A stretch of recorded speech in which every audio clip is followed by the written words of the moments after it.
This is how I survive as a doctoral student with ADHD, and you can do it too. Hi, I'm Janae Moss, and welcome to Moss on the Mind. I wanted to share a tool that I use all of the time in my studies to stay working hard and to not burn out. And you can use it in whatever you do. So in school, I study sport and performance psychology. I study habit formation. I study focus. I study mindset. I study breathing exercises. I study all the things that kind of keep us high performing. And guess who I use it for the most? Myself. Being ADHD and being diagnosed only a few years ago, I realized that these are tools I could have used my entire life in my schooling and in everything else that I do to stay high performing and to find more joy in the things that I do. Because guess what? Like most people, whether you have ADHD or not, it's really easy to become distracted and to not get done the things that you need to get done. So I'm going to share this tool with you. It's called the Pomodoro effect. Sounds fancy, but it's really a simple way of breaking down work into smaller pieces so that you can not burn out and so that your brain can really internalize and remember the things that you're learning. So when I sit down and I know that I need to write, let's say, a 20-page paper, which is pretty common in my world right now, I get overwhelmed. And the first thing that I want to do is to check out, right? I don't want to do it. I just get overwhelmed and I'll think of 10 other things that need to happen, like washing the dishes or taking the dog for a walk. I don't even do that very often, take the dog for a walk. I want to more, but I don't. Or maybe I need to clean my closet, or I need to call a friend, or whatever it is. I all of a sudden have a million things that I need to do. So what happens when we think of something that we don't want to do, it actually triggers a part of our brain that tells us it's pain. This is painful. I don't want to do it.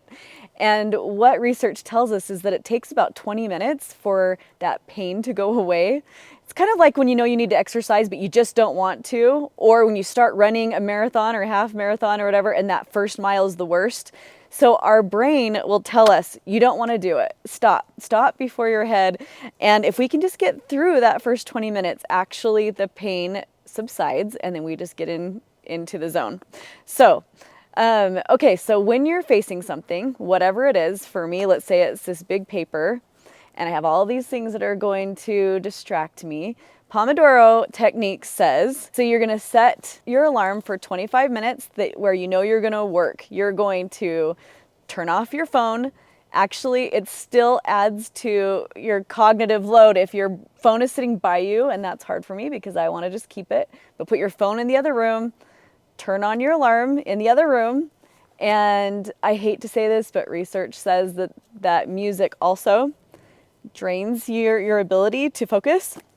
And I like to listen to music while I study, but research says turn it off and you're just going to dig in for 25 minutes. Now you can't assume that you're going to get the whole 20-page paper done in 25 minutes because you're not going to.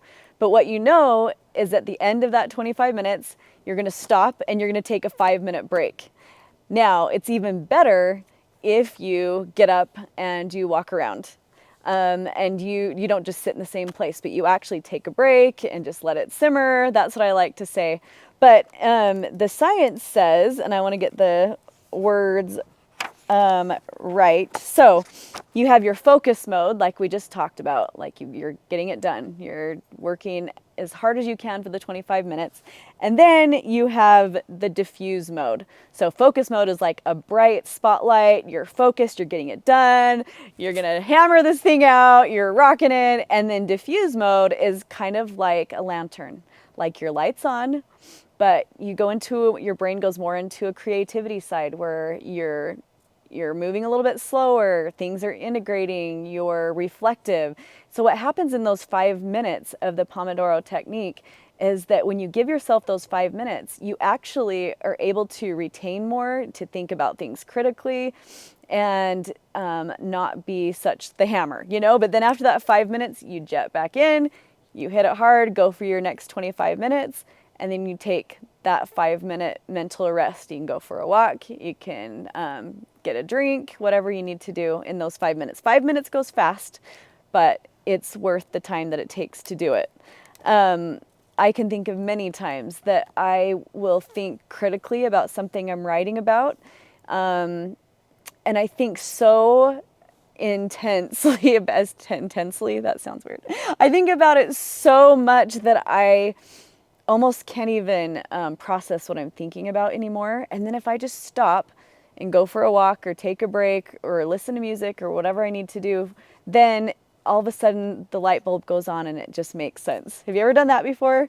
So, Pomodoro technique, it works. It's not being lazy to take a short break. It's actually very good for our brains. I like to even relate it to a heart, how the heart beats, and then you have a refractory period where it like stops, beat, stop, beat, stop. Even our bodies, everything functions that way. Even the seasons, as I talk about Mindscape method and how I like to talk about the seasons and how we have different seasons in our lives that we do different things. Pomodoro technique is the same thing where it's like, you know, you look around me and you see all these fall leaves. If you can see behind me, I think you can. The leaves have fallen from the tree because it's time for their rest and release. It's time for the trees to let go of these beautiful leaves before the snow comes. It's supposed to come on Monday, so we'll see.